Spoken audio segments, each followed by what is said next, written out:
Olá, eu sou Alexandro e o meu tema de pesquisa é Impacto do ensino remoto no ensino de ciências na EJA na educação do campo. Venho agradecer meu orientador, o mestre Luiz Jesus de Santos Bonfim. Agradeço também a banca avaliadora, as professoras mestre Keila Machado e a professora mestre Lidiane Lima. Justificativa.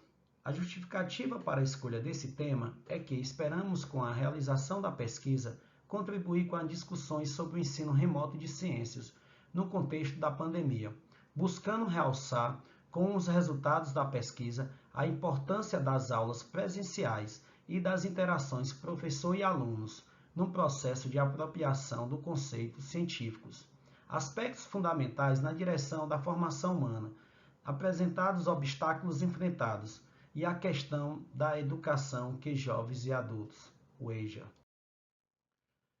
O objetivo geral foi analisar os impactos do ensino remoto no ensino de ciências na EJA na educação do campo. E os objetivos específicos foi identificar as estratégias de organização do ensino de ciência em escola do campo no formato remoto, descrever a estrutura material dos docentes para a realização das atividades no formato remoto, analisar a apropriação de conceitos científicos na pandemia. A fundamentação teórica. Assim, a educação do campo como mecanismo de construção e apropriamento de conhecimentos críticos vai ao encontro da educação de jovens e adultos EJA. Deste modo, a perspectiva de ambos percorre caminhos equivalentes e iguais que, através de extrema articulação, possibilita o aprendizado único. Tendo em vista que a educação de EJA é articulada para uma educação voltada aos problemas sociais presentes no meio que os indivíduos, alunos, está inserido, indo ao encontro de perspectivas da educação do campo, em que visa articular a aprendizagem do aluno. Analisando a relação entre a pedagogia história crítica e a educação do campo, a importância de conhecer a realidade em que vive e a relação dessa realidade com aspectos mais amplos, para além do contexto imediato, essa multiplicidade de componentes presentes no meio no qual se vive, o autor denomina de prática social, um dos momentos do seu método pedagógico. Saviani, 2016. A consequência é que a EJA, por muitos anos, tem sido vista como sistema de alfabetização e não como segmento de ensino fundamental e médio que possibilita a continuidade do ensino por parte dos alunos. Isso, por sua vez, gera problemas relacionados com conhecimentos voltados para este público de estudantes, onde necessita de um planejamento mais direcionado. Bonfim, 2016. A metodologia. A metodologia que a gente utilizou nesse trabalho de pesquisa foi a abordagem metodológica do estudo, né? A referência metodológica aqui com base uma pesquisa qualitativa em que o pesquisador realiza estudos e, por fim, faz a interpretação do mundo, falas de participantes e suas relações com os principais autores que contempla a temática envolvendo a discussão sobre a experiência narrativas e vivenciadas dos seres humanos. Moreira, 2002. Etapas de realização do estudo. A princípio, em decorrência de pandemia, a pesquisa foi toda realizada no formato remoto, em que a obtenção dos dados foi através de aplicativo de mensagem como WhatsApp e e-mail, seguindo-se com a aplicação de um questionário aos docentes das disciplinas de Ciências da Natureza, que ministra aula com alunos do EJA. Sujeito da pesquisa. A pesquisa foi realizada com 3 professores efetivos que ministram aulas no ensino médio na educação de jovens e adultos EJA, da Escola do Campo, localizado na zona rural de Teresina, Piauí. Instrumentos de produção dos dados.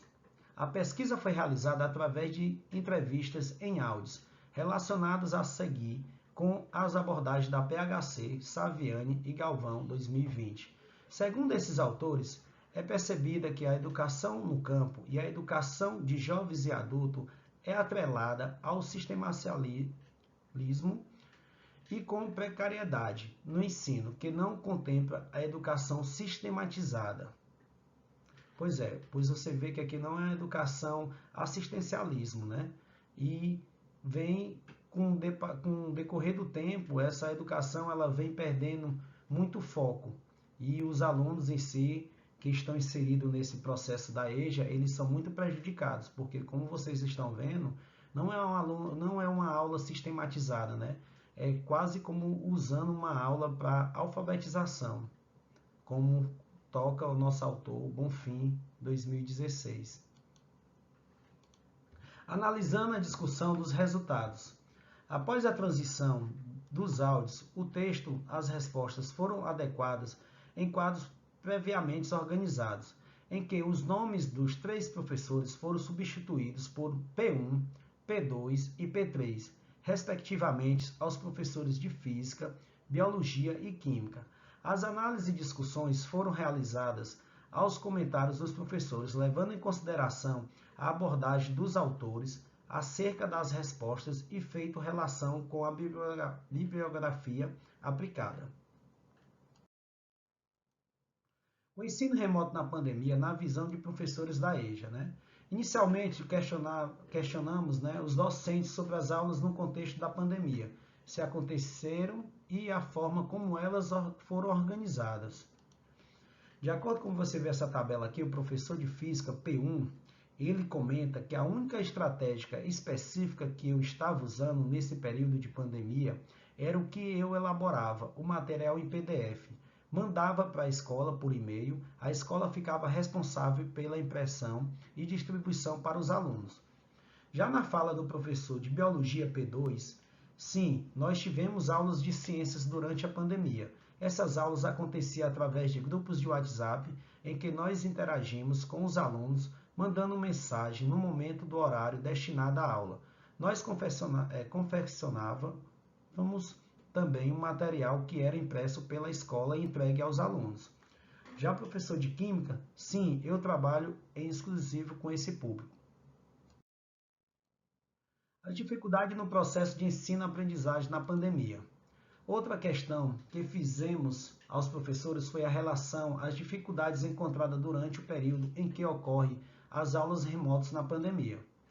O professor de Física, o P1, a dificuldade foi a questão justamente do interesse dos alunos, além da mão de obra, que a gente tinha uma certa mão de obra para elaborar e mandar para a escola, porque era uma mão de obra muito boa, fazia a edição e tudo mais. Agora a dificuldade mesmo, por parte dos alunos, porque a interação era praticamente zero.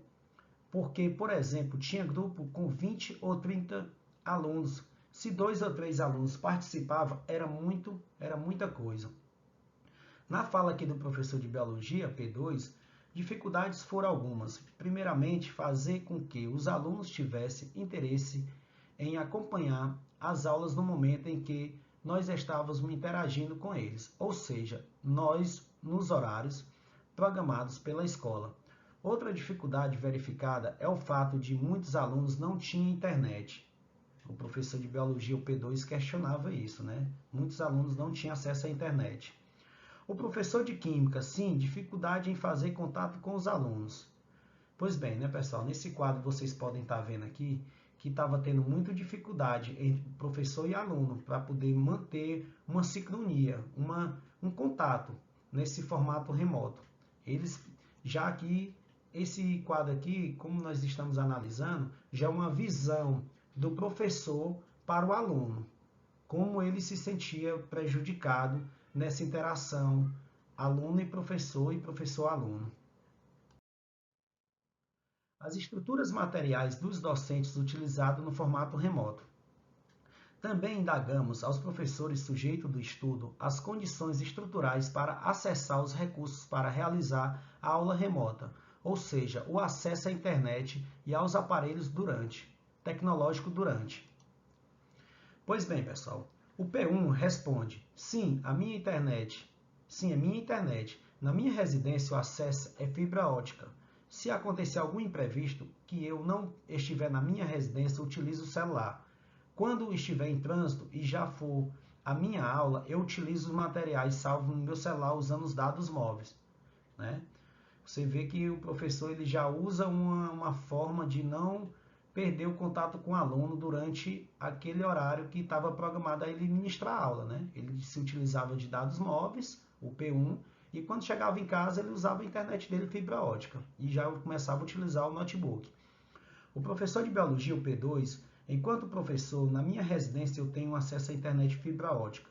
No caso dos alunos, acredito que boa parte deles deve ter utilizado durante esse período os dados móveis, por isso também tinha certas dificuldades de acompanhar.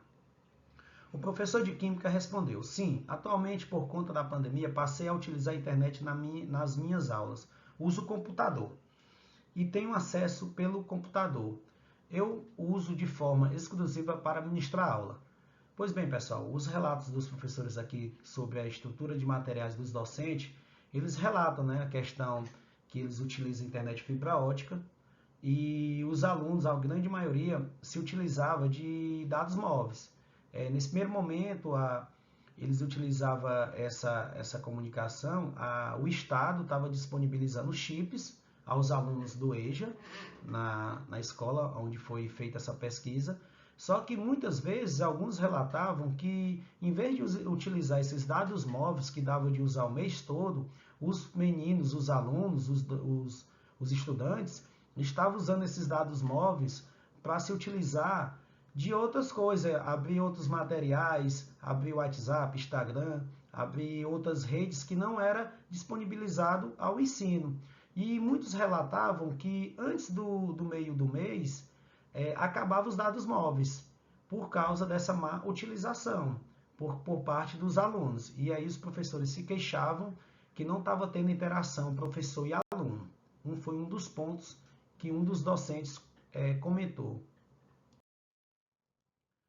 Os conceitos científicos trabalhados pelos docentes na pandemia. A última questão abordada na entrevista com os professores refere-se aos conteúdos ministrados durante a pandemia e os conceitos que foram trabalhados durante as aulas. Em relação à questão, buscamos também identificar como esses conteúdos relacionavam-se com a vida dos discentes.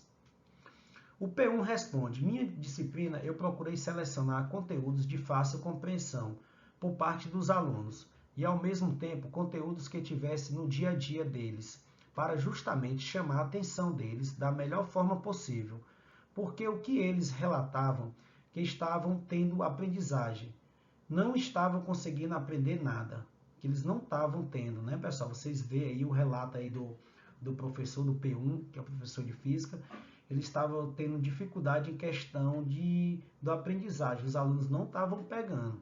Já que o professor de biologia P2, ele responde, né? Durante esse período de cada etapa foram trabalhados os conteúdos pertinentes. Então, nós mantemos os mesmos conteúdos que são aplicados no período regular e de suas aulas presenciais. Ele manteve o mesmo conteúdo, né? Se essa questão aqui, ela é direcionada para os alunos, não é? Justamente, né? Você vê na fala do professor de biologia, ele se utilizou das mesmas disciplinas do tempo regular no formato remoto, mas será a questão, será se estava tendo interação professor e aluno, como eles falaram nos quadros anteriores? O professor de Química, foi trabalhado todos os conteúdos planejados, sempre vou aprendendo com os alunos os conteúdos vistos e revisados, tanto para os alunos quanto para mim como professor. Considerações finais, né, pessoal? Vendo de acordo aí com esses quadros que os professores responderam aí, na dinâmica da PHC, envolvendo os 5 momentos, a prática social inicial, a problematização, a instrumentalização, a catarse, a prática social final, vimos que eles, nesse momento, não teve a abordagem no ensino remoto, não houve interação na educação de jovens e adultos no EJA, né? Você vê que a PHC ela vai em direção a isso, não estava tendo interação, pois vamos à consideração finais. Ao analisar impactos do ensino remoto de ciências na EJA, na educação do campo, a pesquisa revelou diversos fatores foram apontados Como impactos, o primeiro aspecto apontado pelo sujeito do estudo foi em relação à interação com os alunos, como você está vendo, né? Como vai de impacto com a PHC, nesse formato de ensino. Como as estratégias que eles utilizaram tinham uso de plataformas pela internet, essa interação era limitada a esse canal. Na pesquisa, um interlocutor reconheceu que a pouca interação com os alunos ocorreu pela dificuldade de acesso à internet, assim como o uso de aparelhos eletrônicos devido a condições financeiras, né? Muitas famílias não tinham condições, não tem, na verdade, condições de arcar com certos aparelhos eletrônicos que, diga de passagem, eles não são baratos, são caros. E esse público que foi bastante afetado, que é o povo do campo, além de não ter acesso à internet, eles não tinham acesso a aparelhos digitais. Muitos deles se utilizavam de celular, não tinha notebook nas suas residências para poder fazer as atividades e se utilizava mesmo praticamente quase 95% de celular, pelos comentários dos professores, né? E devido também, eles estavam comentando também que nessas considerações finais, os alunos eles não estavam tendo atenção devida aos estudos, por causa do ambiente domicílio, né? O domicílio de cada um, devido à zoada, devido à concentração mesmo, devido de não ter nenhum espaço adequado às condições de estudo, né? Esse ensino remoto só fez ver essa nova forma, como vimos que o ensino na própria casa, muitos lares, eles não são adequados para a concentração. Enfim, há mais dificuldades do que benefícios para todos. O ensino remoto não apresenta as mínimas condições de substituir o ensino presencial. No ensino presencial ocorre uma interação ativa com os sujeitos. Nós, seres humanos, precisamos dessa interação na nossa formação. No caso do ensino-aprendizagem, é fundamental a interação entre professor e aluno, né? Como eu acabei de falar. No ensino remoto não estava tendo essa interação de professor e aluno. E as referências, pessoal, do meu TCC são essas. E agradeço a todos e muitíssimo obrigado. E até breve, se Deus quiser.